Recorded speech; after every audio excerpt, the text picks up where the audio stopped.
My prayer life is vibrant and it's active daily.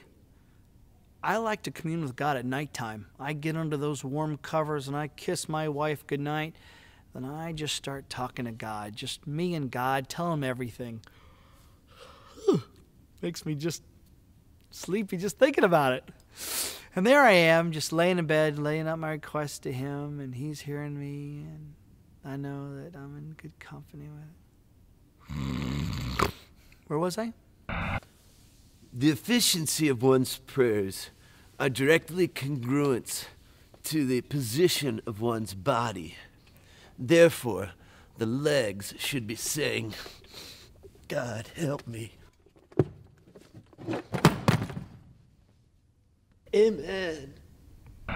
There are times that me and God do not talk, and that is not God's fault. That is mine. I just get so busy. And so when I do end up talking to God, I really just try to impress him, give him a show, just to show him how much I love him. So excuse me, will you, as I pray to God. O Heavenly Father, beseech me not unto thee. How now? Brown cow, oh, thy soul is so dry, and if I can just catch a morsel of who you are, so verily, merrily, down the stream. God, I just want to be used by you. God, I want to be salt and light, salt and sight and love and peppers and oregano and pepperoni and black olives and those little bit. When I like to get my prayer on, there's some things I keep in mind. I think it's totally awesome that God is like Santa Claus, and he wants to give you the things that you want. Therefore, you need to keep lists of things. My list currently has 745 prayer requests on them. So then when I go to the Lord in prayer, it looks a little something like this. I'll just pray real quick. Let's see. The uno thing on my list is my mom, and so I'll pray for her now. Dear Heavenly Father, I lift up this sweet salt-of-the-earth lady that you have blessed me with to be my mother. And I tell you thank you. And although I know that I'm called to respect her, and I give her all due respect, there's also an issue of something she truly needs, and that is to stop a-yapping. Lord, she yaps, and she doesn't know how to stop yapping. So could you please make her mute just for a day? Nothing permanent. Don't hurt her. I love her. Just mute her. Take your big God remote and push mute on her channel. That would be great. Henceforth, I would go on and pray all 746 things.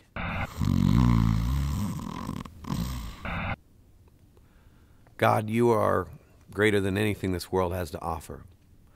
And I can't wait for you to come back and get us. But until that time comes, would you help me just to live my life day after day as if I'm just walking hand in hand with you? God, I have a lot of needs, and I have a lot of wants. And sometimes I get those things confused. Help me to just trust you to meet my needs and be thankful when you give me those other things that I just want.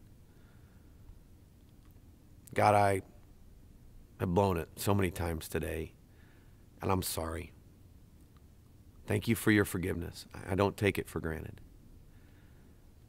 And God, as I start this day out, I'm just reminded that this world is filled with so many spiritual potholes. Please help me to walk in such a way where I won't stumble so much. And as I'm going through this day, God, help me to live my life in such a way that would bring you glory and honor. May the life that I live be a life of worship to you. Amen.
you.